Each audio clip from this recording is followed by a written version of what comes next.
Hello, everybody, and welcome to Coffee with Chloe in the morning. And today I do have coffee, some chocolate oat milk in there, and some skim almond candy cane chocolate mocha thing mixed. And I should be live. Audio is working.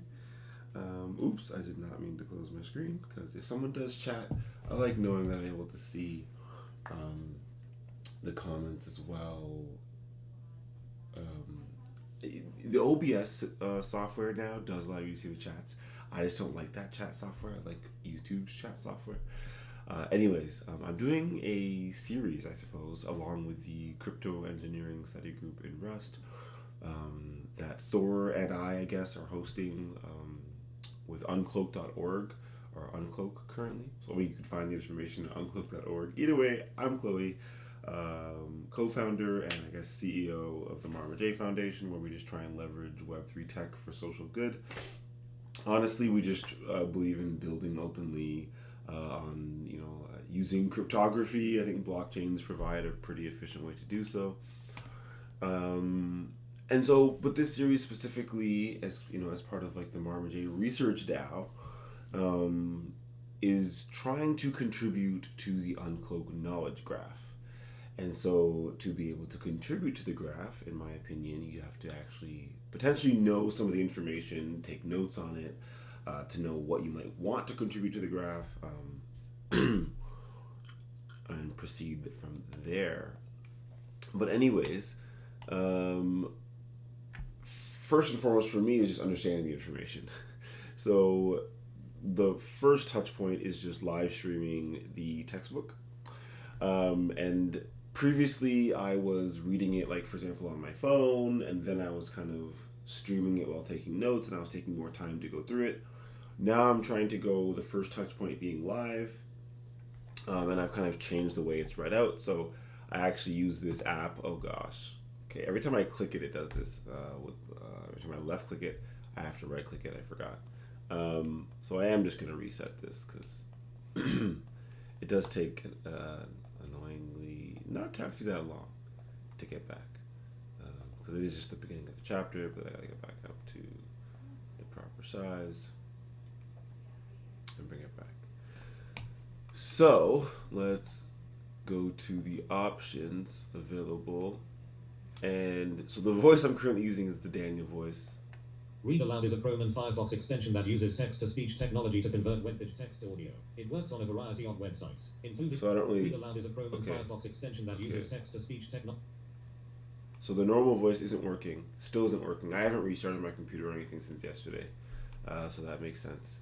I was trying to find a better voice. I didn't spend any more time doing that. Apparently, the Google US English is supposed to work. It does not. And then Google UK English female is supposed to work. It does not. And so we've been using Daniel. It's the only other one that I can see that's normal. Let's see. See, it'll actually change the language of the text I'm reading as well. So it's pretty cool. I don't want a different language though. And so there's some other names here I have not tried. So maybe because I'm here, we'll try some other ones. Read Aloud is a Chrome and Firefox extension that uses text-to-speech technology to convert web text to audio. It works on a variety of websites. It's a bit too fast.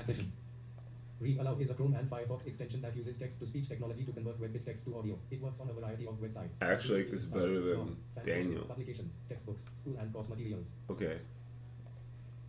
Read Aloud is a Chrome and Firefox extension that uses text-to-speech technology to convert web text to audio. It works on a variety of websites, including news sites, blogs, fan fiction, publications, textbooks, school and course materials. So we're gonna use that and just keep that open. So hopefully this keeps working, the Samantha voice. Generally when trying to read or hear back technical topics that are a bit faster than the average voice, a higher pitched voice for me helps me hear the enunciation between each words, and so I'm able to actually pick up the context of the word faster instead of like a lower voice the words kind of all jumbled together.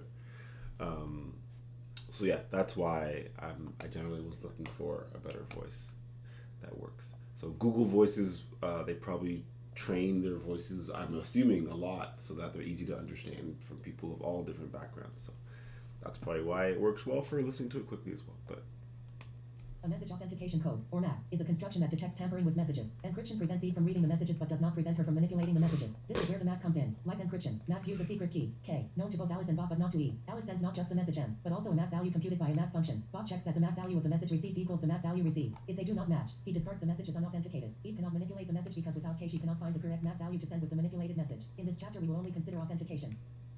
The mechanisms for combining encryption and authentication will be dealt with in Chapter 7. yeah. Each voice I do have to test though, because it is still a bit fast.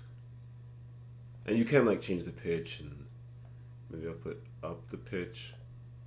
Read Aloud is a Chrome and Firefox extension that uses text-to-speech technology to convert web page text to audio. It works on a variety of websites, including news sites. I think the fan fiction, interesting publications, textbooks, school and course materials.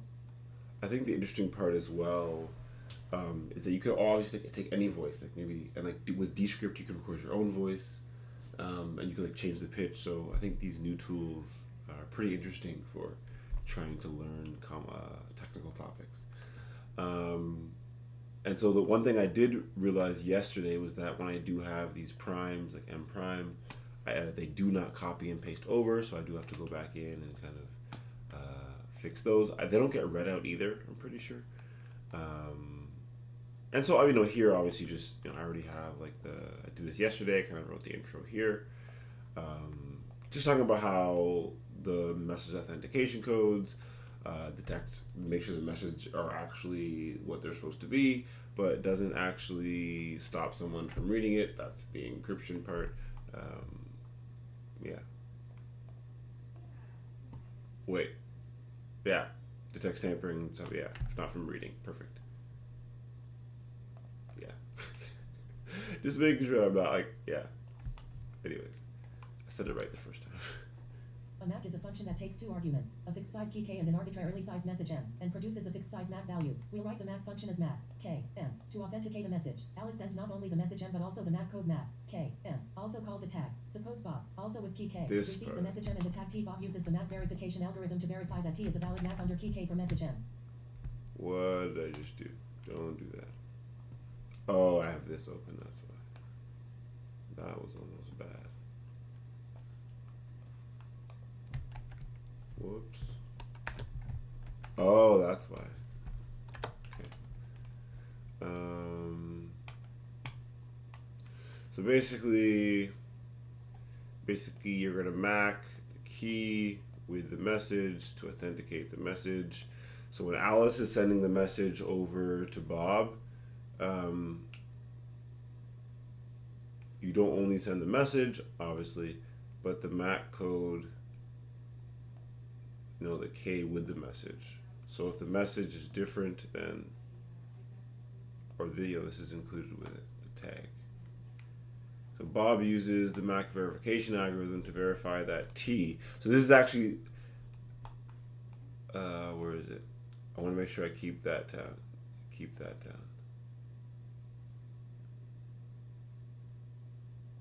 Here. Suppose Bob, also with the key, receives a message M prime, so a different message, and the tag T.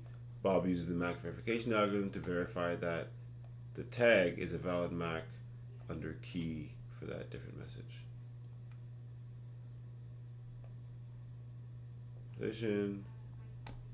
Properly is more complicated and applied to the message. Fair enough. I just want to make sure I take down the tag part. I think the tag part is the most important part of this, because the first time I was reading through this, I feel like the tag, or going through this topic, understanding that this tag, what it does, how it's important, was a lot for me. Still is, I guess. I guess this part obviously is important, but I feel like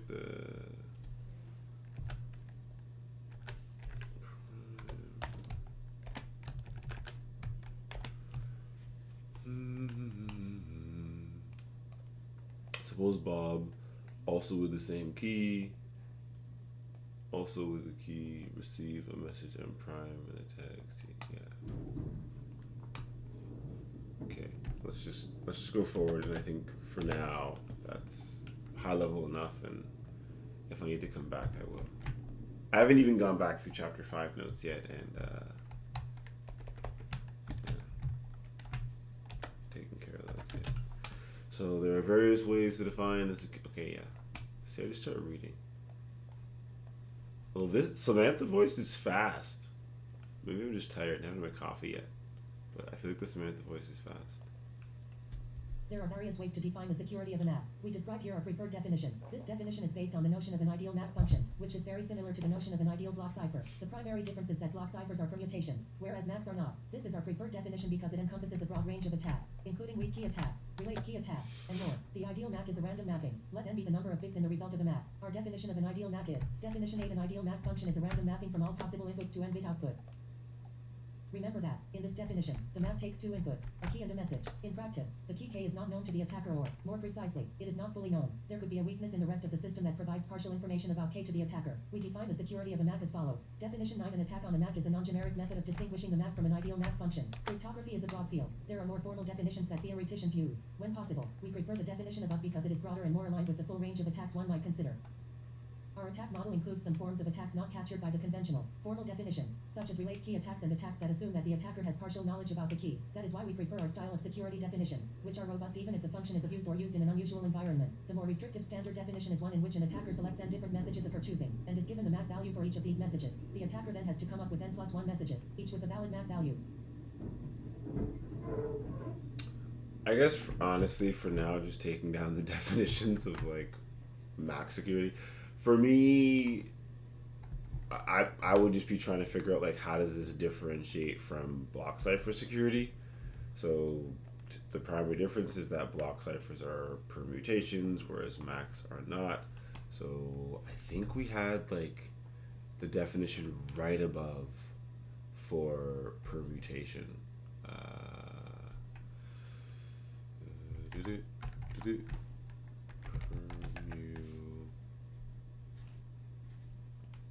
Previous. Oh, okay. If I don't know, most ciphers only produce even. I thought we had it in the. Apparently not. Anyways, obviously, you can. I think there's the definition. Yeah, there you go. An ideal block cipher implements an independently chosen random even permutation for each of the key values. So there you go. Which I think I think to me is why it's cool to be taking the notes at least, so that I can understand what I'm reading and like go back and go, okay, so that's the main difference. And then the main difference is the Mac now. We are not going to be. So it's a random. So the ideal Mac is a random mapping. Okay.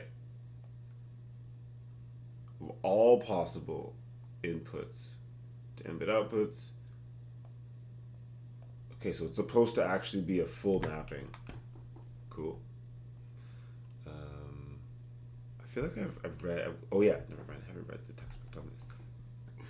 Sorry, the Dan Bonnet Cryptography 1 course is very similar to the textbook in many ways. So, okay. CBC map is a classic method of turning a block cipher into a map. The key K is used as the block cipher key. The idea behind CBC map is to encrypt the message M using CBC mode and then throw away all but the last block of ciphertext. For a message P1, PK, the map is computed as H0 equals IV high equals EK, pi high 1, map equals HK. Sometimes the output of the CBC map function is taken to be only part e.g. path of the last block. The most common definition of CBC map requires the IV to be fixed at 0. In general, one should never use the same key for both encryption and authentication. It is especially dangerous to use CBC encryption and CBC MAC authentication with the same key. The map ends up being equal to the last ciphertext block.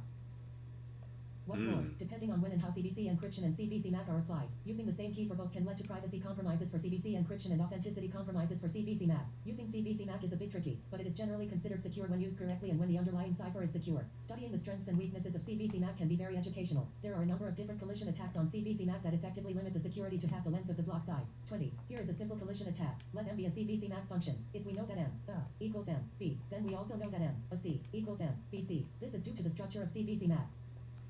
Let's illustrate this with a simple case. C consists of a single block. We have M, a C, equals EK, CM, M, BC, equals EK, CM, B, and these two must be equal, because M, equals M, B. The attack proceeds in two stages. In the first stage, the attacker collects the MAC values of a large number of messages until a collision occurs. This takes 264 steps for a 128-bit block cipher because of the birthday paradox. This provides the A and B for which M, equals M, B. If the attacker can now get the sender to authenticate a C, he can replace the message with BC without changing the MAC value. The receiver will check the MAC and accept the bogus message BC. Remember, we work in the paranoia model. It is quite Okay. Yes, with actual math there. So, not going to try and take the notes and understand the math at the same time. This part, I had an easier time understanding. I just forgot to pay attention for the beginning. And so, I'm probably just going to go through it again. And okay, so CBC Mac. Sure, if no one knew what was going on, that would definitely clarify things. The key K is used as the block cipher key. That makes sense. The idea behind CBC MAC is to encrypt the message M using CBC mode.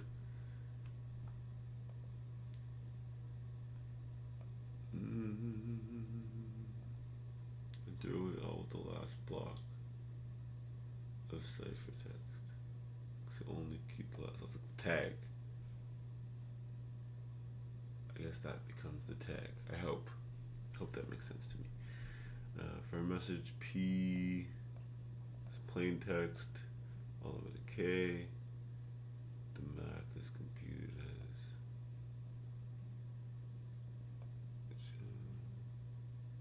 was IV.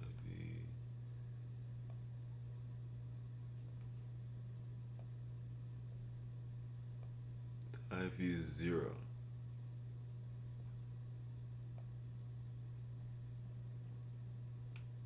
Okay, so we're not worrying about this then?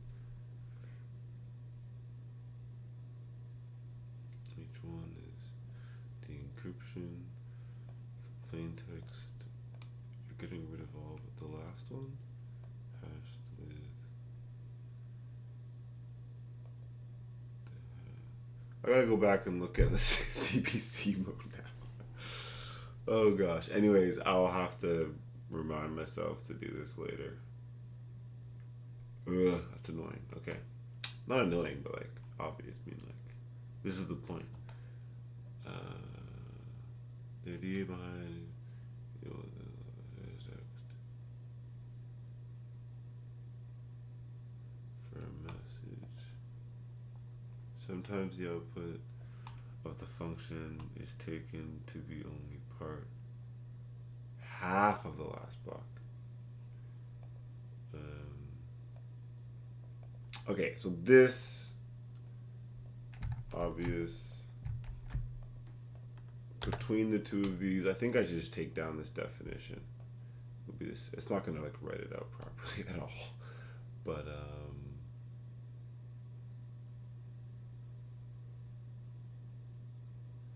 like for me, I half understand the math, and then I'm trying to think like how would I program this, and I'm like I don't like that. That's where the leap for me is. I don't understand the math well enough. This part was better. I need to like move on from this. This is like getting me a bit stuck. It's to encrypt, but at least this to me now, I have to go. Knowing I have to go back and like. I feel like simplest way of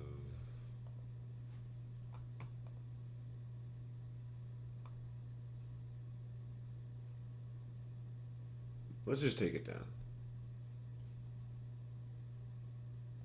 The idea idea. This is the general idea. It doesn't really matter if we still throw away the half the block or the full block. And then for the message, it's being split into. This is just me forgetting CVC. The Mac is computed as, and that is forget.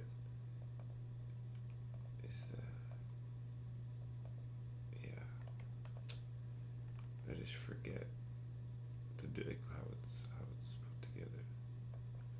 So let me just take this down anyway, and then I'll come back to it. Oh, it did it all in one line. That's actually nice. It actually copied and pasted it. Let me just put the O H I. And let me keep things maybe somewhat neat.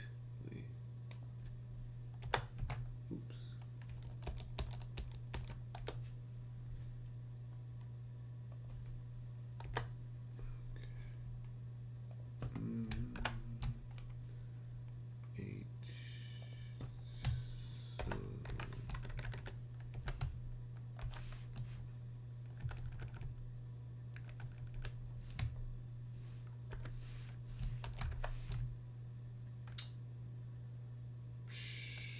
I think that's all of them. I hope. Actually, I should just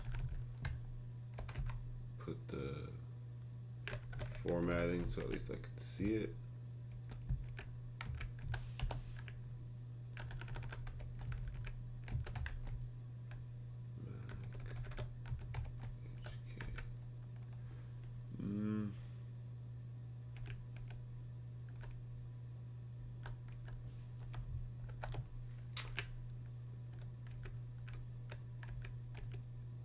It doesn't seem to love it or hate it, so we're good to go, I think.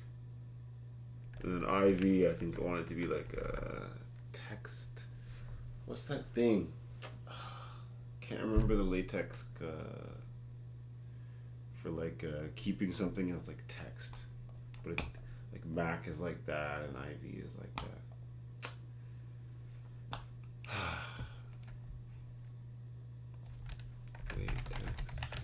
Oh, I don't even have my screen over. Thanks for keeping latex. For keeping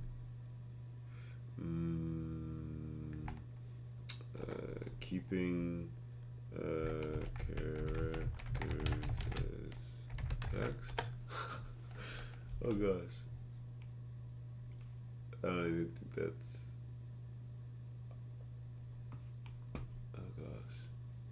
No, this is gonna take me longer than. And I have it like written. Actually, no, I'm gonna do it in a way that might actually.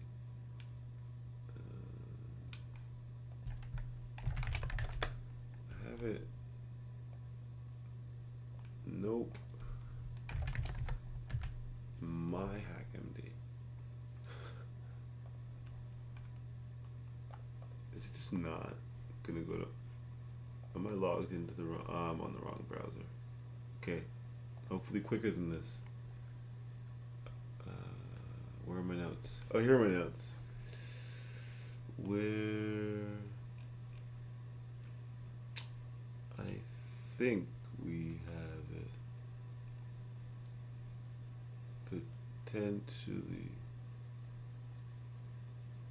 No, we don't have it. At least not here. It might be somewhere else.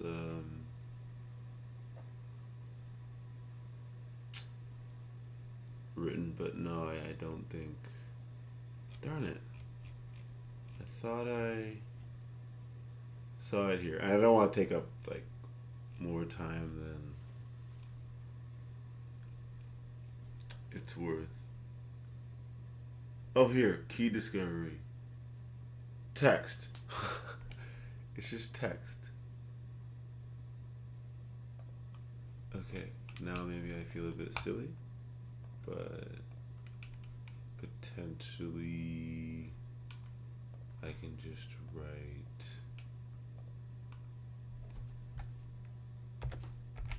text. There you go. more for the equations. Like up here, I don't really care as much, but I don't want to have it written out complete. Like, you know, where it says Mac, for example. Text. Keep it maybe somewhat formatted like the textbook is for equations. Okay, and then I kind of just, okay, it's a bit tricky, but it's considered secure when used correctly. There are a number of different collision attacks. Okay, yeah, so this makes sense. So I'm not gonna, well, sometimes I like keeping the, if I think I might go back and read what that is, so I'll keep that in there for that one. Like I might just go back and read what the 20th excerpt is. And then here's a simple collision attack. So it's actually relatively straightforward. Well, I say straightforward when I can understand it somewhat intuitively in my mind by listening through it once. But let's try and actually note this down so that someone could actually follow this. So if we know that M on A equals M on B, so we're going to try and say that, then we know that M of A concatenated with C must also equal, sure, that makes sense. I'll just do it manually for now. Doesn't matter too much. This is due to the structure of CBC Mac. Okay. So I think that's relative. I mean, like, sure. I'll take that down as well. Let's illustrate with a simple case. C consists of a single block, so you're only adding a single block. So MAC and BC, so you're concatenating. If you know A is, you know, M with A is the same as M with B, and you're adding the same single block on the end. It's just explaining that, you know, you get the encryption with the key on C, Zord with the message in A. So you can break them up. It's the same thing.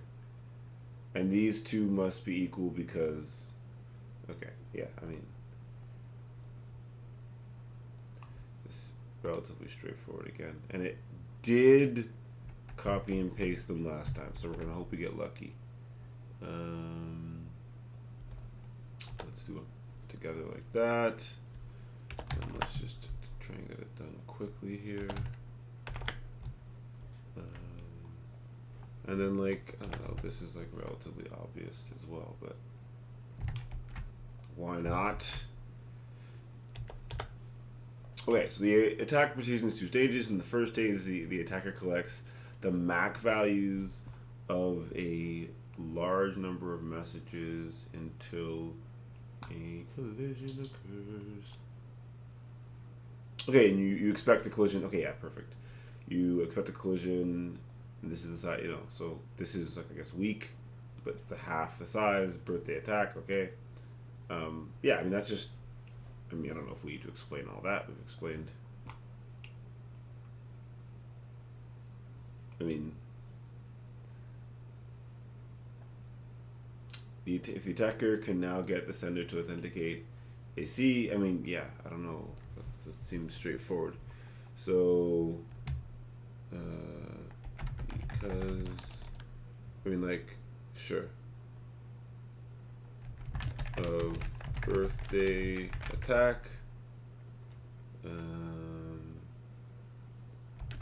This, you know, takes 2 to C4 checks. Okay, yeah, I mean, like, again, I feel like this, if, again, writing an article about this one day, that would just be, like, again, the obvious, it's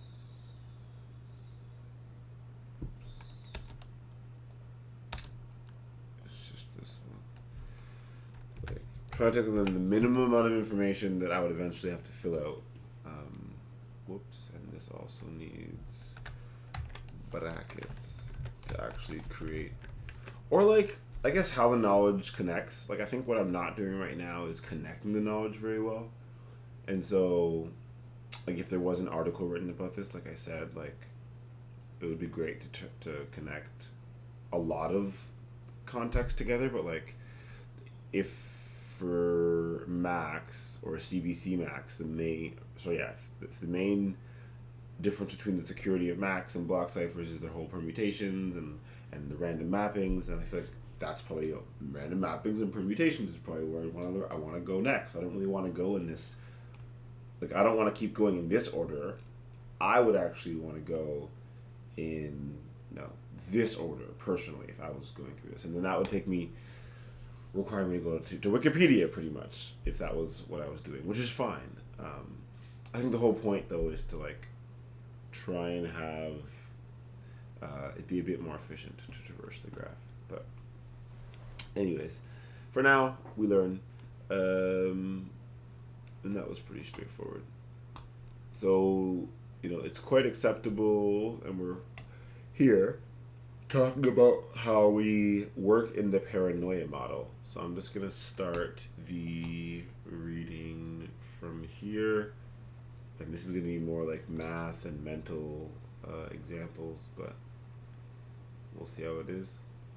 Acceptable for the attacker to create a message and get it authenticated by the sender. There are many situations in which this is possible. There are many extensions to this attack that work even with the addition of length fields and padding rules. 20. This is not a generic attack, as it does not work on an ideal map function. Finding the collision is not the problem. That can be done for an ideal map function in exactly the same way. But once you have two messages A and B, for which M equals M, B, you cannot use them to forge a map on a new message. Whereas you can do that with CBC map. As another example attack, suppose C is one block long and M, a C, equals M, BC.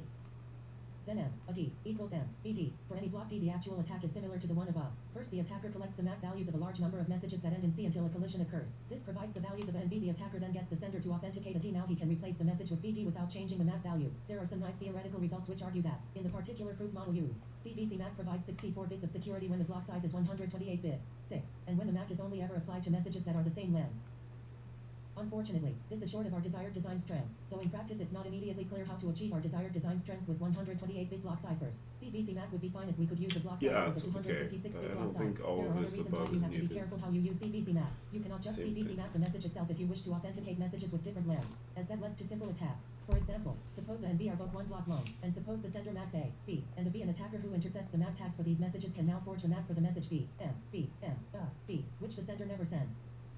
The forged tag for this message is equal to M, a B. The tag for a B, you can figure out why this is true as an exercise. But the problem arises from the fact that the sender maps messages that are different lengths. If you wish to use CBC map, you should instead do the following. 1. Construct a string S from the concatenation of L and M, where L is the length of M encoded in a fixed length format. 2. Pad S until the length is a multiple of the block size. See section 4.1 for details. 3. Apply CBC map to the padded string S4. Output the last cipher X block, or part of that block. Do not output any of the intermediate values. The advantage of CBC map is that it uses the same type of computations as the block cipher encryption modes. In many systems, encryption and map.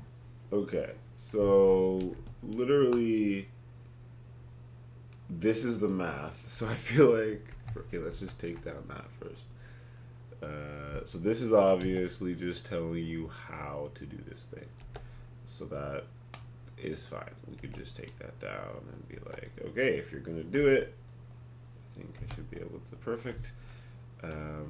But the math that I'm going to have to look at for a bit longer.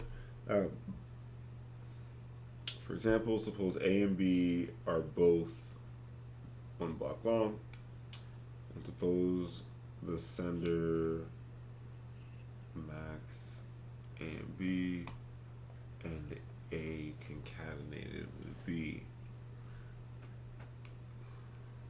Max A, B, so you have like 3 max.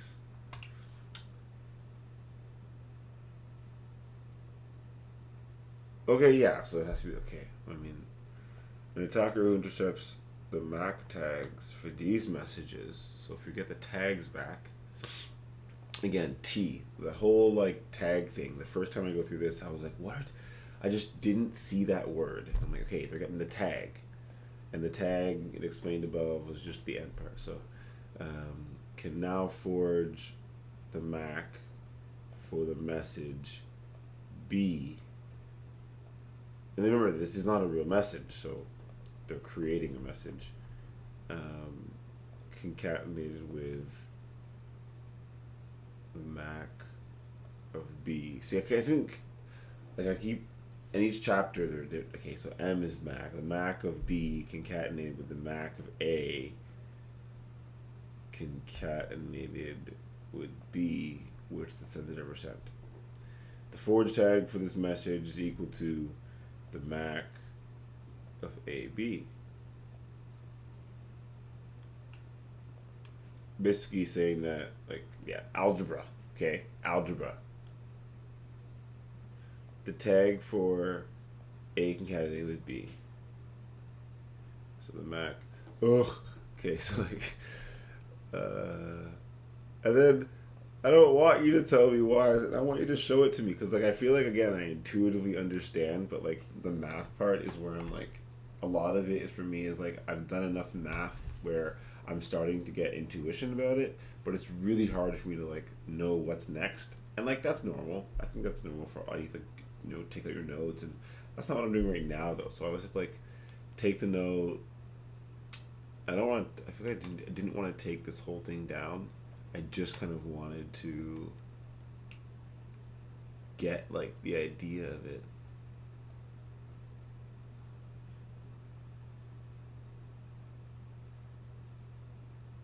But honestly, I don't think it matters that much. I think it's just that I don't know algebra very well, and I need to practice algebra, and like, it's just saying the CBC Mac's unsafe because of this, because of the way CBC is constructed. So I need to look at CBC again specifically. And if you do want to use CBC Mac, you have to use fixed length format, and that kind of, in my opinion, gives enough of the general idea. Which is good enough for me. Okay, so the whole point is encryption and MAC are the only two functions that were applied. So yeah.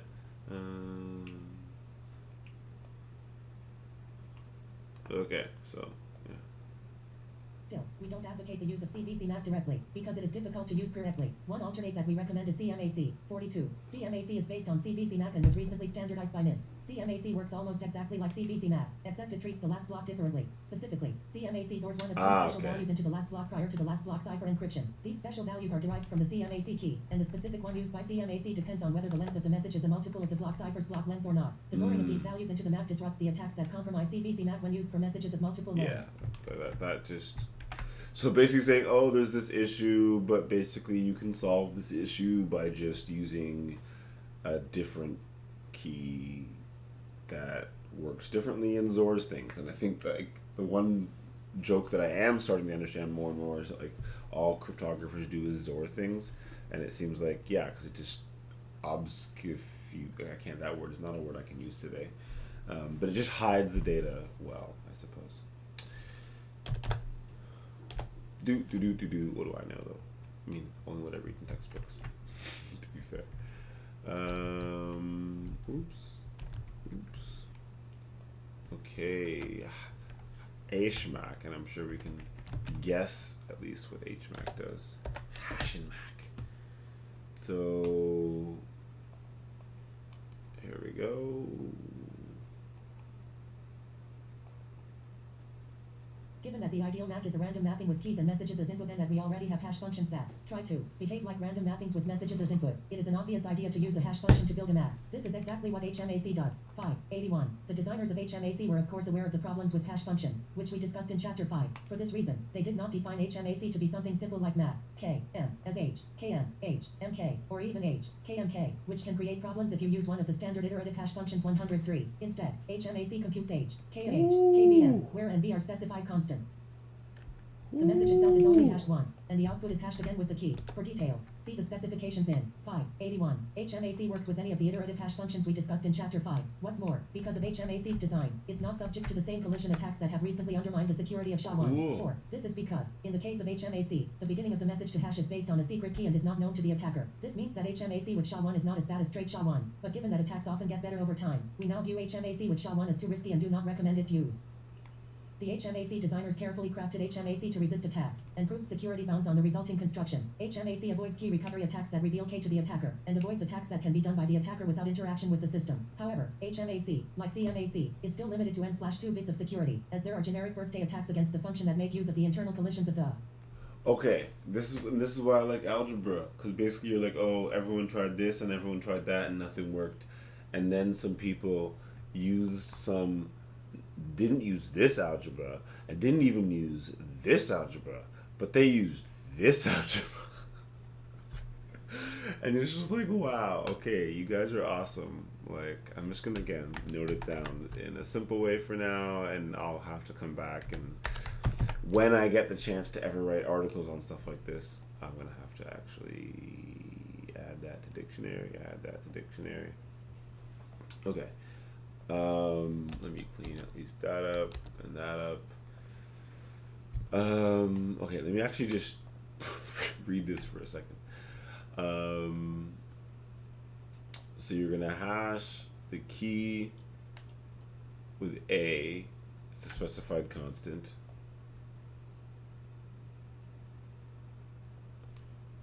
And you're concatenating the message at the end, and you're hashing with this whole thing. So you're actually like, the beginning of everything you do each time is always getting jumbled with a hash of another constant and the message. You're jumbling a lot of crapolas up. Okay, so, but then, you still get hit with the birthday attack. I think that's just like, oh, whatever.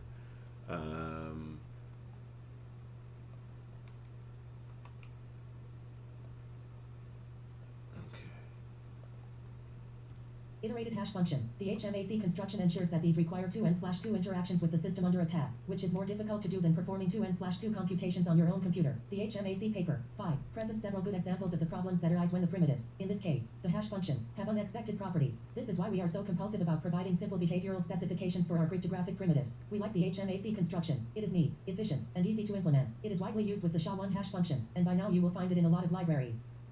Still, to achieve our 128-bit security level, we would only use it with the 256-bit hash function such as SHA-256. Okay. I feel like maybe all of this isn't necessary, but maybe just this, just to be clear, that it's still, birthday attack still applies.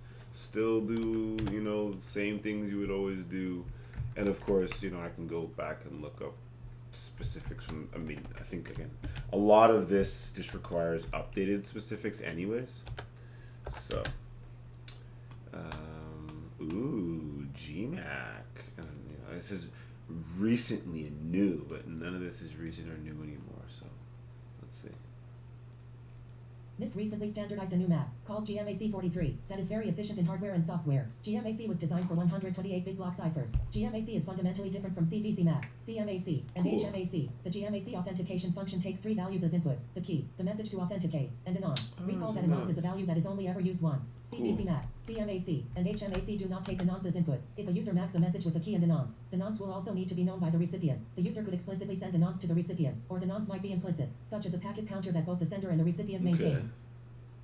Given its different interface, GMAC doesn't meet our preferred definition of MAC in section 6.2, which involves being unable to distinguish it from an ideal MAC function. Instead, we have to use the unforgeability definition mentioned at the end of that section. Namely, we consider a model in which an attacker selects n different messages of his choosing, and is given the MAC value for each of these messages. The attacker then has to come up with n+1 messages, each with a valid MAC value. If an attacker can't do this, then the MAC is unforgeable. Under the hood, GMAC uses something called a universal hash function, 125.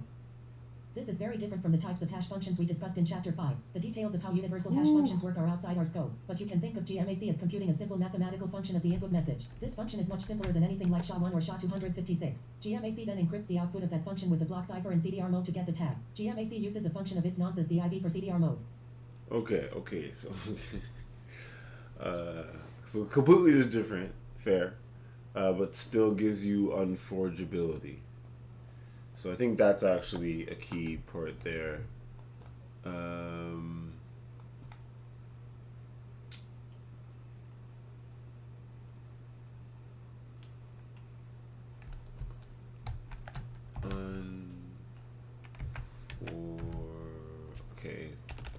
hate typing stuff out. See, now I can't even see it. We're using the unforgeable definition. And actually, let me see if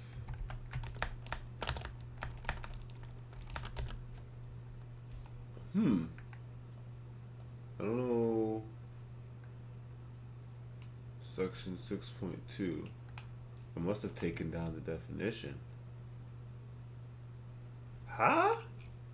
Did I not think that that was...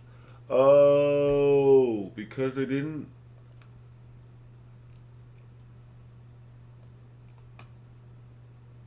They didn't call it that, so I was like, ugh.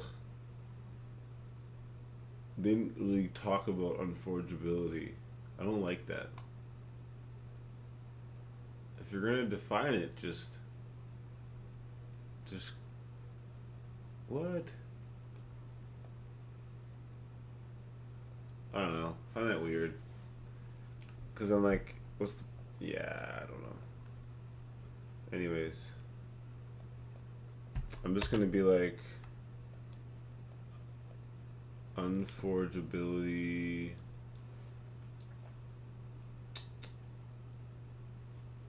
Where are we? GMAC.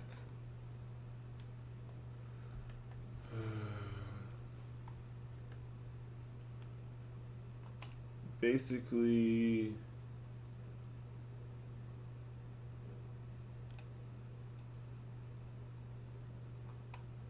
I mean, I guess the whole definition is right here, right? You know what? I'm just going to define it here. I'm just going to write unforgeability definition, and then I'm going to say, consider a model in which blah, blah, blah, blah. There you go. And I'm just going to say this. Okay. And then that.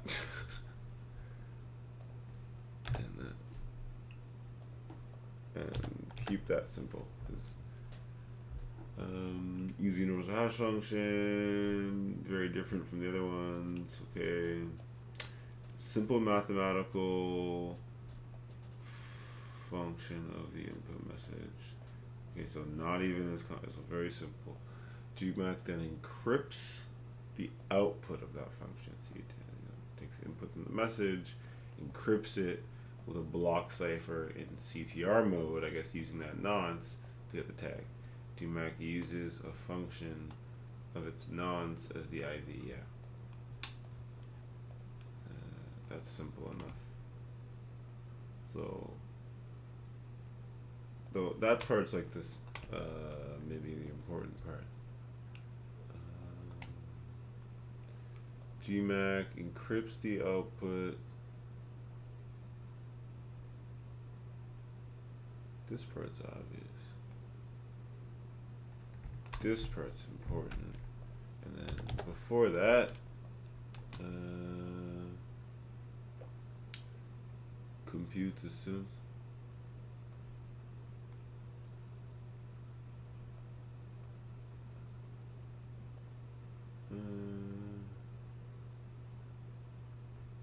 Sure.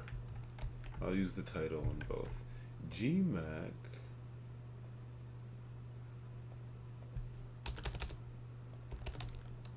computes. Sure. We'll keep the name in both. It encrypts the output function of the box cipher. We already talked about the fact that it uses the nonce. And let's keep going.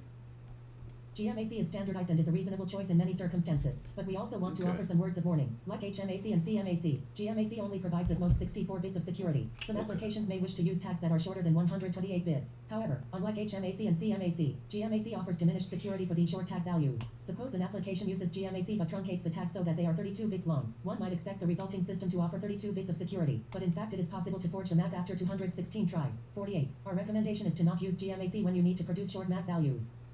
Okay. Finally, requiring the system to provide a nonce can be risky because security can be undone if the system provides the same value for the nonce more than once. As we discussed in section 4.7, real That systems seems fail like a time and time bigger again for not issue. correctly handling nonce generation. We therefore recommend avoiding modes that expose nonces to application developers. Yeah, that seems like a larger issue potentially. Just in general. Short tags.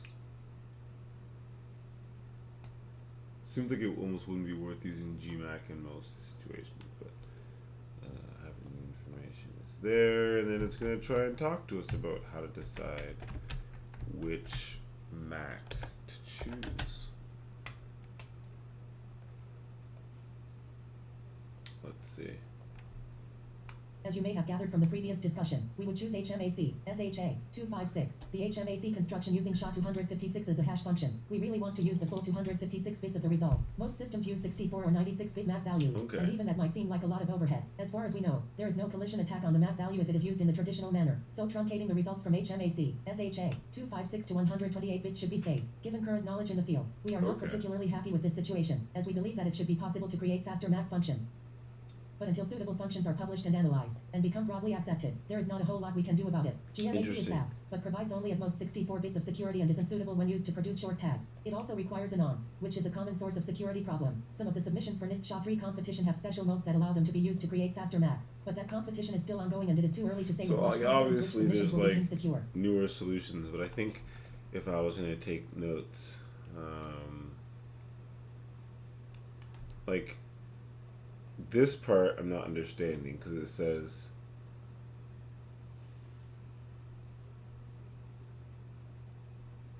they're using HMAC with like SHA with like hashing, right? So there's HMAC.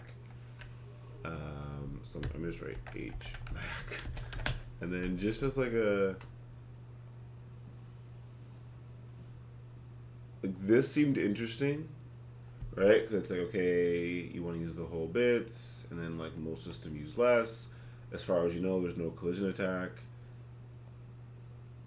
If the MAC value, if it's using certain managers, or truncate it all from SHA-256, should be safe. So this seems like pretty straightforward.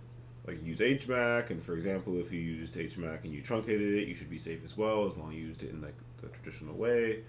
And then like this is interesting. We're not particularly happy with this. And you're supposed to do it faster. Cool. So this is interesting, and I feel like that just to me means like I should like probably obviously just look this up. I just do double star for that, just to be like.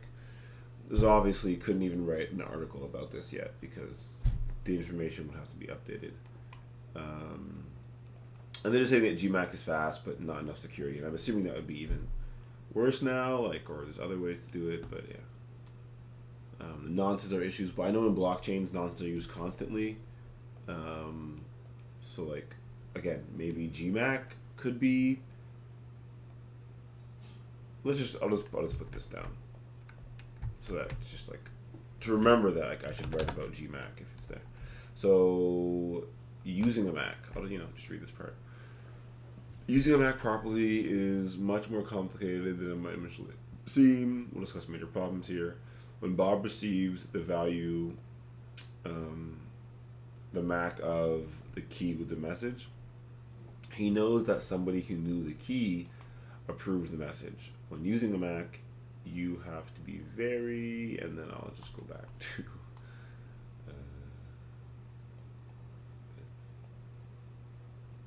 Careful that this statement is sufficient for all the security properties that you need. For example, Eve could record a message from Alice to Bob, and then send a copy to Bob at a later time. Without some kind of special protection against these sorts of attacks, Bob would accept it as a valid message from Alice. Similar problems arise if Alice and Bob use the same key K for traffic in two directions. Eve could send the message back to Alice, who would believe that it came from Bob. In many situations, Alice and Bob want to authenticate not only the message M, but also additional data D. This additional data includes things like the message number used to prevent replay attacks, the source and destination of the message, and so on. Quite frequently these fields are part of the header of the authenticated, and often encrypted message. The MAC has to authenticate D as well as M. The general solution is to apply the MAC to DM instead of just to M. Here we're assuming that the mapping from D and M to DM is 1-to-1. Otherwise, we'd need to use a better encoding. The next issue is best captured in the following design rule. The Horton principle. Authenticate what is meant, not what is said. A MAC only authenticates a string of bytes, whereas Alice and Bob want to authenticate a message with a specific meaning. The gap between what is said, i.e., the byte sent, and what is meant, i.e., the interpretation of the message is important. Suppose Alice uses the map to authenticate M equals a BC, where A, B, and C are some data fields. Bob receives M and splits it into A, B, and C. But how does Bob split M into fields? Bob must have some rules, and if those rules are not compatible with the way Alice constructed the message, Bob will get the wrong field values. This would be bad, as Bob would have received authenticated bogus data. Therefore, it is vital that Bob split M into the fields that Alice put in. This is easy to do in simple systems. Fields have a fixed size, but soon you will find a situation in which some fields need to be variable in length, or a newer version of the software will use larger fields. Of course, a new version will need a backward compatibility mode to talk to the old software. And here is the problem. Once the field length is no longer constant, Bob is deriving it from some context, and that context could be manipulated by the attacker. For example, Alice uses the old software and the O, short field sizes. Bob uses the new software, E. The attacker manipulates the communications between Alice and Bob to make Bob believe that the new protocol is in use. Details of how this works are not important. The MAC system shouldn't depend on other parts of the system being secure. Bob happily splits the message using the larger field sizes, and gets bogus data.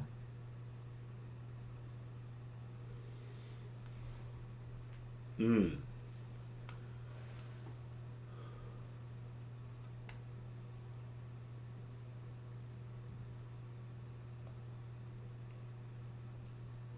feel like all of that was just explaining this potentially, so I'm just going to keep going and I'll go back after.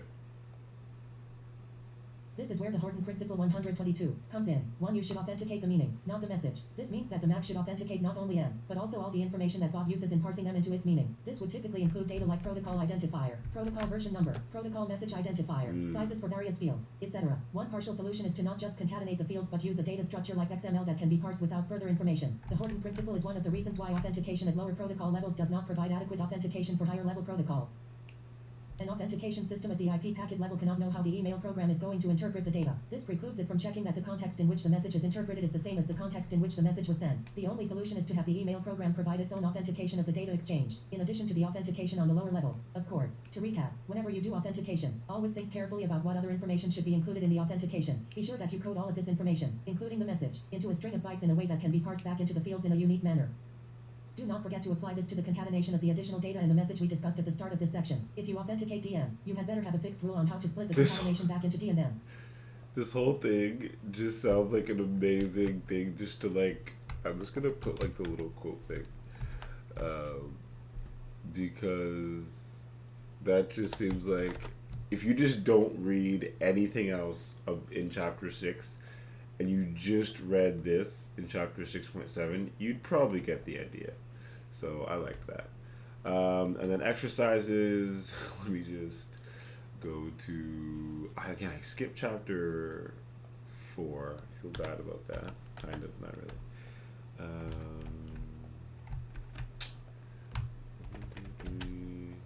I need to spend some time on this weekend, but for now, we're good. Okay, so describe a realistic system that uses CBC MAC for mesh authentication and that it is vulnerable to legislative tactic in CBC MAC. I don't think that doesn't seem like, I don't know, that just seems like a lot of work and not much gain. You're just kind of repeating what the textbook said, so I'm going to skip that one for now, personally. Suppose C is one block long. A and B are strings that are a multiple of the block length, so longer than one block. C is one block, A and B are multiple of the block length. The MAC of A, the multiple with the one block length, equals the MAC of the B multiple and C. Here M is CBC MAC, so we have that little issue we're talking about. We have that equality. Then M of A, the MAC of A, this long, oh no, don't tell me this is deep, no, okay, we're good. of A and D, so you're going to inject a new concatenation D. So if you MAC A and D, it will equal the MAC of B, this random block, and the block this new block, I guess, D. For any block D, doesn't matter what you injected, you'll find two MACs that collide and equal each other. Explain why this claim is true. So this is just math.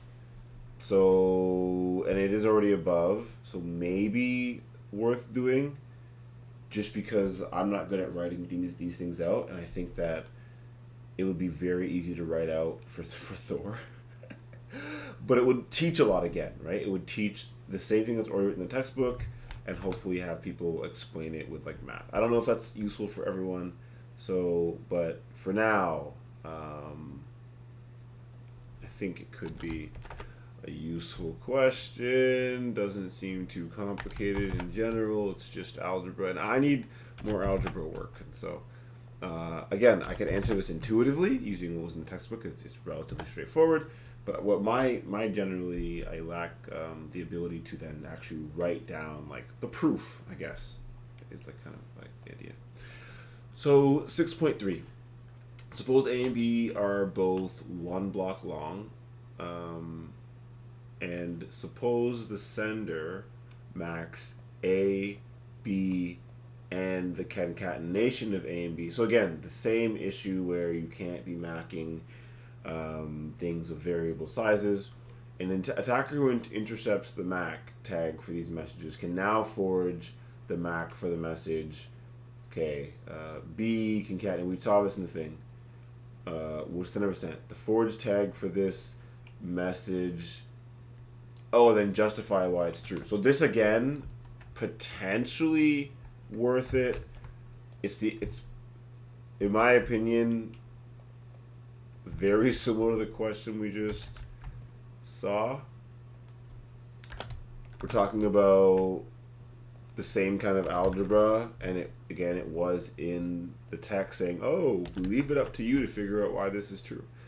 And so those types of things I think are always good questions to have be part of the study group, so that later on when people come by and they take part, they can actually like just learn the algebra that they would need to get through this. I mean, like I would like to learn the algebra that would need to go through this. So again, I'm putting questions here that I think I would want to go through. So suppose A is one block long. Again, the same kind of math questions, to be honest. Say simple message A is one block long. Suppose that an attacker has received the MAC T. So again, they're trying to show that it's a tag, I think, by using the lower T to show it's a specific tag for A, right? For this one message block, this message. This is the MAC. Using the CBC MAC under some random key unknown to the attacker. So the attacker does not know the key. Explain how to forge the MAC for a 2-block message of your choice. What is the 2-block message that you choose? What is the tag that you choose? Why is your chosen tag a valid tag for your 2-block message? This is honestly just asking you to explain the math from the 2 questions above. So I think, again, maybe it's worth it just because it's kind of one. If you do the first question, you're kind of doing all 3 questions. So in my opinion, you're kind of saying that.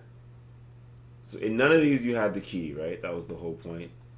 A is 1 block long, and you received the tag for A. C is 1 block long, and B and C are multiple. The MAC.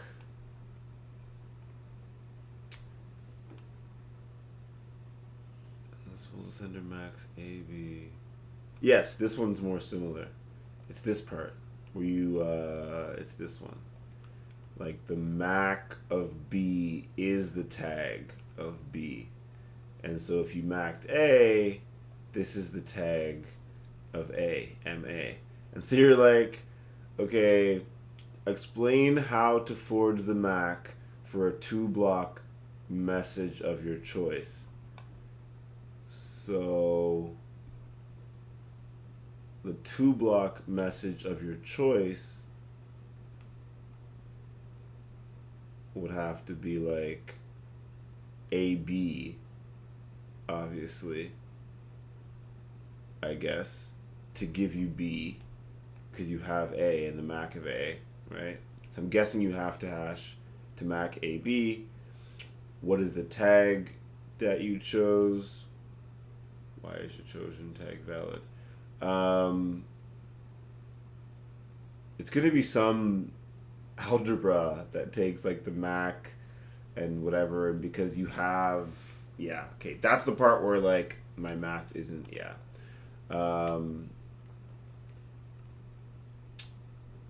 Again, like, I feel like this is algebra that I should know, and so again, I feel like it's algebra that people should know. It's all kind of the same algebra, and again, intuitively, I can answer the questions, but writing them down as proofs, I have problem with.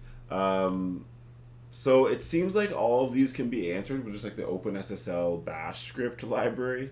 I have not been doing them in Rust. I'm not very good with Rust, and I need to practice more, but having the bash script has been really cool to just play with it in the CLI, in the command line interface. So I think I might even have some saved here where, oh gosh, no, this is token stuff. Let's see. These are just my random commands. It shouldn't be that bad. Oh, here, like for example, just interacting with, so like this command, for example, echo, put some hex in there, put some like flags, use OpenSSL, encrypt, use AES 256. I think it's actually. So yeah, I want to like look at the library for this more, but like you have your IV of 0, no padding, and you can just kind of put this through and it runs it. So, and it, like, echo it, right? So you can like save it to a file or whatever else, and I think that's pretty cool. And so I know that like doing this in Rust is what I'm supposed to be doing more, but realizing that you can just like I know this is why Rust and programming languages are so powerful. This is the whole point, but still, seeing this easily. So it's basically saying use an existing cryptographic library like OpenSSL, compute the MAC of the message. So literally, so using CBC MAC with AES and the 256-bit key. So, for example, with something like this, now obviously this is not going to be exactly correct, but for example, you can echo, you could put the hash in at the beginning, for example, sorry, right here. And you could put the key in right here. So the key's already there. They use the same key for everything in the textbook, it seems like that. So you don't have to actually change anything here. I could literally just copy and paste what's here, change the information here. Instead of using AES 256, I would say like CBC Mac, and then it'll ask for like what type of CBC. So CBC, AES, 256 key. You put all the information in, and yeah, it just does it. So that's pretty cool. So I'm starting to realize how straightforward these questions are if you do know Rust, and so I do think it's worth putting most of these questions in. They're not that quick for me to go through just because I'm not that great with Rust, but like if I was a bit better with Rust, it really wouldn't be that difficult. So whoops, and then this one worked well. Nope. Do. Nope, it doesn't like that. Control X. Do. I don't like how it doesn't give me a color for hex anymore. It used to, and I liked that, and now it doesn't, and I'm not enjoying that as much. Sorry. Just gotta say it, you know? So here's the key. I guess we don't need a period. Oh, they put a period, that's going to stress me out. Or do they want a period in the key? Is there a period in the key? No. What? I don't think there's a period in the key.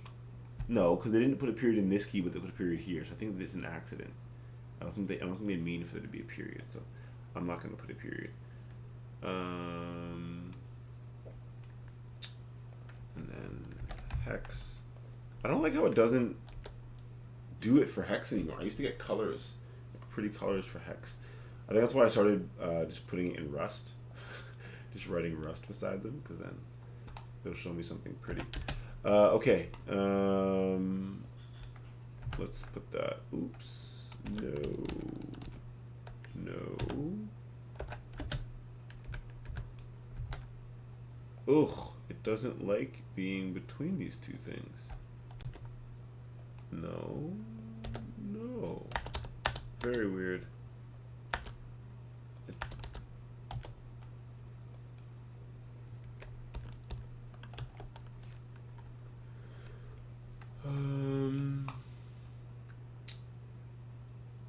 Yeah, sure, we'll just leave it like that.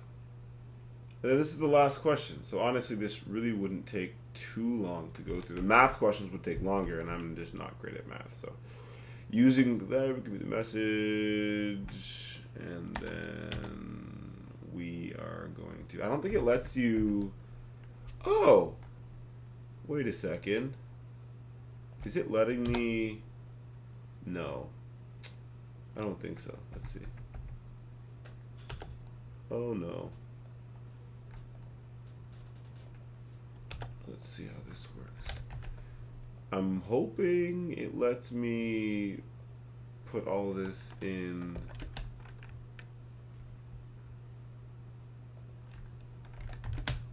hex.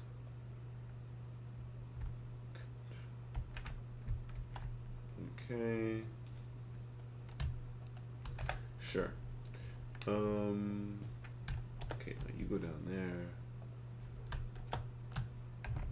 And you, oh no.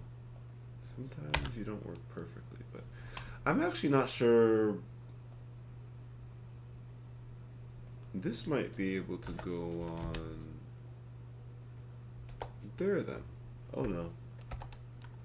Okay, let's see. Maybe this works. Let's see.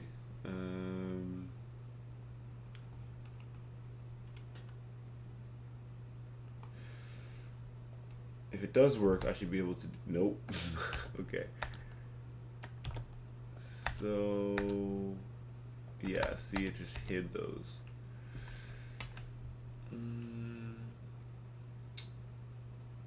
I don't like how this is formatted.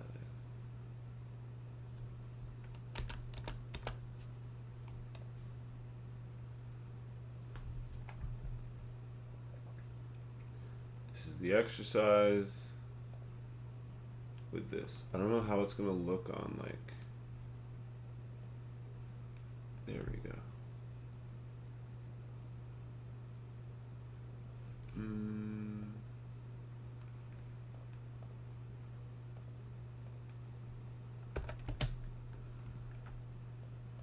I wish it would let me. Oh, maybe like that's good enough. It just doesn't look, as long as you could tell like this is the question and this is just part of it. Might be good enough.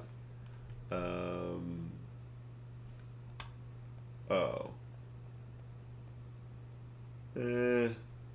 I'm not sure I like that either. Sorry, this is like not that important, but oh my gosh, Canada's winning a game. I need to go watch that probably. Okay, I'm gonna hop off this in a second. You know what? I'm gonna keep it like this for now. I guess it's not perfect by any means, but the exercises are here. Later on, I'm gonna throw this into a HackMD doc. So very simply, gonna come here. So maybe I'll do this quickly. HackMD,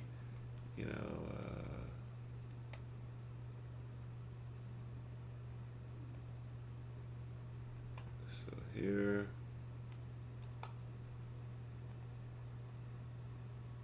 duplicate, Oh, it's actually duplicated. That's not what I want. Oh, I do want to like duplicate. Actually, I don't need to duplicate it yet. Why do I always do that? Oops, yes I do. I'm being silly. Because I need to copy from this. So I want to actually...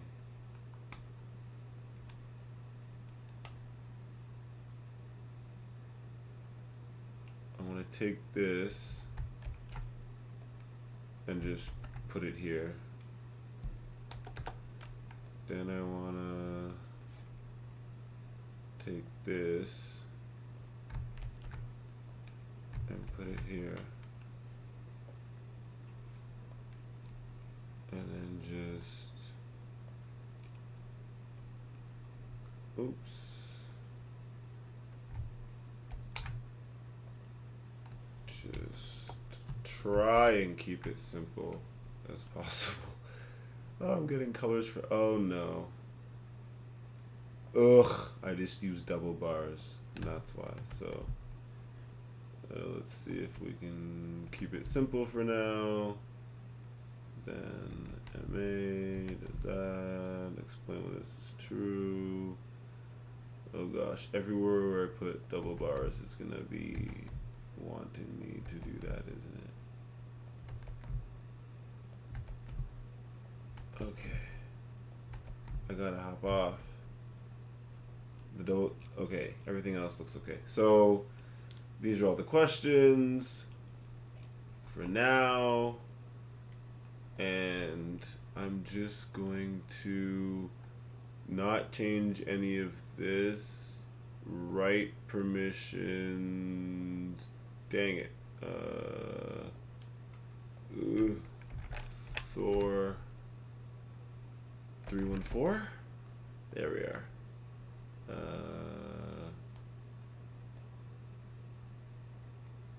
Invite.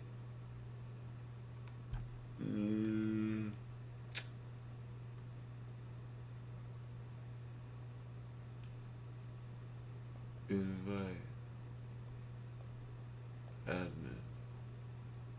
Okay. Read. Anyone. Write. Only me. Publish. Okay. And then it's not 11. It's 12. And it's not, it's 02. And then it's week 3. I just want to at least get this down. And then just quickly, before I hop off, I like calling them solutions. So week 2 solutions. And then I can do,